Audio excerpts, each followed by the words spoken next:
अस्सलाम वालेकुम दोस्तों, एक बार फिर से हाजिर हूं मैं आप लोगों के लिए सऊदी अरब की बहुत ही इंपॉर्टेंट अपडेट्स लेकर। और दोस्तों आज की इस वीडियो में जो अपडेट्स है उनमें पीसीसी को लेकर भी कुछ अपडेट है, क्योंकि बहुत सारे लोग पूछते रहते हैं कि सर मैं अगर यूपी का रहने वाला हूं तो अगर मुझको यूपी में पीसीसी के लिए कोई अपॉइंटमेंट जल्दी नहीं मिलती है तो क्या मैं किसी दूसरे स्टेट में जाकर अपॉइंटमेंट बुक कर सकता हूँ या फिर नहीं बुक कर सकता हूँ। तो इसके बारे में डिटेल से हम बात करेंगे, इसलिए वीडियो को अभी से कर दीजिए लाइक और चैनल पर नए हैं चैनल को सब्सक्राइब करके बेल आइकन को जरूर दबाइए। साथ ही अगर आप मुझे फेसबुक पेज पर देख रहे हैं तो वहां पर आप हमारे पेज को लाइक भी कर सकते हैं। तो दोस्तों पीसीसी के टॉपिक पर जाने से पहले सऊदी अरब की बहुत ही इंपॉर्टेंट अपडेट्स आप लोगों के साथ शेयर करना चाहता हूं। दोस्तों यहां पर सबसे पहली अपडेट सऊदी अरब की ministry of human resource and social development की तरफ से है। सऊदी अरब की मिनिस्ट्री ऑफ ह्यूमन रिसोर्स ने बताया कि अब अगर कोई भी वर्कर अपने कफिल के बीच में जो कॉन्ट्रैक्ट है उसको टर्मिनेट करता है तो इस केस में जो एंड ऑफ सर्विस का बेनिफिट बनता है वो वर्कर का हक है, उसे वो देना ही पड़ेगा। तो दोस्तों यहां पर मैं आपको डिटेल में बता दूं, जैसे कि मान लीजिए आप किसी भी कफिल या किसी भी कंपनी के पास काम करते हैं, उसके बाद में जब आपका कॉन्ट्रैक्ट खत्म हो जाता है या फिर आप उस कॉन्ट्रैक्ट को बीच में ही टर्मिनेट कर देते हैं, इस केस में होता क्या कि आपका जो कफिल है वो आपको बिना कुछ पैसा दिए, बिना कुछ भी दिए, बिना कोई बोनस दिए आपको वहां से भगा देता है कि आप अपने घर जाइए। लेकिन अब ऐसा नहीं हो, क्योंकि यहां पर मिनिस्ट्री ने कहा है कि जो एंड ऑफ सर्विस का बेनिफिट है वो वर्कर का हक है और वो उसे देना ही पड़ेगा, वो कंपनी उसको जरूर प्रोवाइड करेगी। लेकिन इस नियम के आने के बाद भी अगर आपका कफिल आपको एंड ऑफ सर्विस बेनिफिट नहीं देता है तो उस केस में आप सऊदी अरब की ministry of human resource and social development की हेल्पलाइन पर कांटेक्ट कर सकते हैं। नंबर मैं यहां पर मेंशन कर रहा हूं, आपको इस नंबर पर कॉल कर लेना है। इसके अलावा यहां पर दोस्तों जो दो अगली अपडेट मैं आप लोगों के साथ शेयर करने वाला हूं, दो अपडेट आप लोगों के लिए बहुत ज्यादा इंपॉर्टेंट है, इसलिए इन दोनों अपडेट्स को आपको ध्यान से सुनना पड़ेगा क्योंकि दोनों अपडेट एक दूसरे के बिना अधूरी हैं। तो यहां पर दोस्तों अगली अपडेट सऊदी अरब के टूरिज्म डिपार्टमेंट की तरफ से है। सऊदी अरब के टूरिज्म डिपार्टमेंट ने बताया है कि जो लोग भी गल्फ कंट्रीज में काम करते हैं, यानी कि वहां के एक इकामा होल्डर हैं, वहां के रेजिडेंट हैं, तो वो लोग अब सऊदी अरब में टूरिस्ट वीजा के लिए अप्लाई कर सकते हैं, उनको अब कोई प्रॉब्लम नहीं आने वाली है। जैसे कि मान लीजिए आप कुवैत, कतर, बहरीन, जो गल्फ कंट्रीज है इनमें काम करते हैं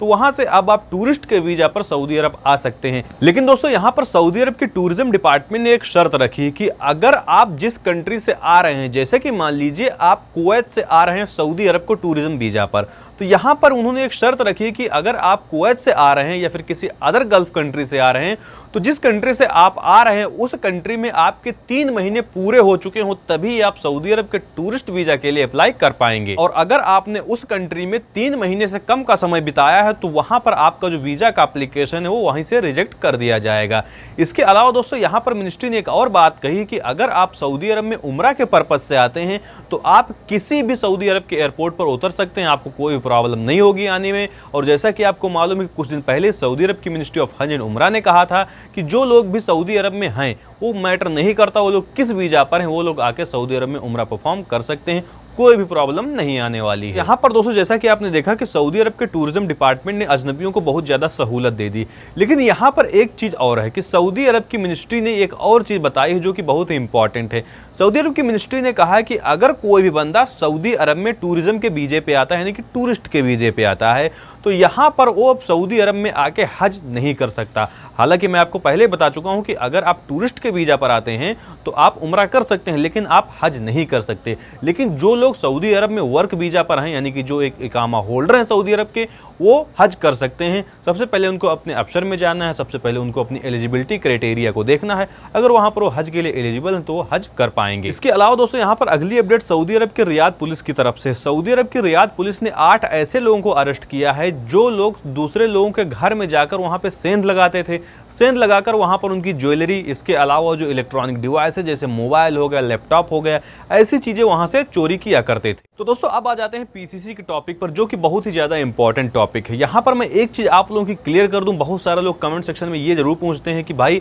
अगर हम अपना पीसीसी जो ऑनलाइन करते हैं उस टाइम पे अगर ऑनलाइन फिलिंग में हमसे कोई प्रॉब्लम होगी, जैसे कि हमारे नेम में मिस्टेक हो गई, स्पेलिंग गलत हो गई, तो ऐसे केस में क्या हम उसको ऑनलाइन एडिट कर सकते हैं या फिर नहीं कर सकते हैं? तो मैंने आपको पिछली वीडियो में बताया था कि आप ऐसा नहीं कर सकते, लेकिन यहां पर मैं एक चीज आप क्लियर कर दूं कि आप ऑनलाइन ऐसा बिल्कुल नहीं कर सकते। लेकिन जब वहां पर आप अपॉइंटमेंट लेने के बाद विजिट करते हैं, तो जब आप जाते हैं तो सबसे पहले जो काउंटर होता है जहाँ पे आप अपनी डॉक्यूमेंट को वेरीफाई करवाते हैं, वहाँ पर जब आप जाते हैं तो वहाँ पर आपको एडिट करने का ऑप्शन मिलता है। अगर आप कोई करेक्शन करवाना चाहते हैं तो वहाँ से आपका हो जाएगा, कोई प्रॉब्लम नहीं होगी। इसके अलावा दोस्तों यहाँ पर एक सवाल और है जो कि बहुत ज़्यादा इंपॉर्टेंट है और लोग इसी सवाल को सबसे ज़्यादा पूछते हैं। दोस्तों यह सवाल है कि जैसे कि मान लीजिए हम यूपी के रहने वाले हैं और यूपी में हमको कोई डेट नहीं मिल रही, जैसे कि मान लीजिए हमको 1 महीने के अंदर की डेट चाहिए और हमको 1 महीने के अंदर कोई भी अवेलेबल डेट नहीं मिल रही, तो क्या इस केस में हम यूपी के बाहर यानी कि किसी अदर स्टेट में जाकर अपना पीसीसी बनवा सकते हैं या फिर नहीं बनवा सकते हैं? तो दोस्तों इसको लेकर मैंने एक ऑफिशियल से बात की, तो यहाँ पर उन्होंने एकदम बता दिया कि आप ऐसा कर सकते हैं, जिसका स्क्रीनशॉट आप यहाँ पर देख सकते हैं। लेकिन मैं यहाँ पर एक चीज आपकी क्लियर कर दूं कि मैं अभी इनकी बात पर 100% सेटिस्फाइड नहीं हूँ,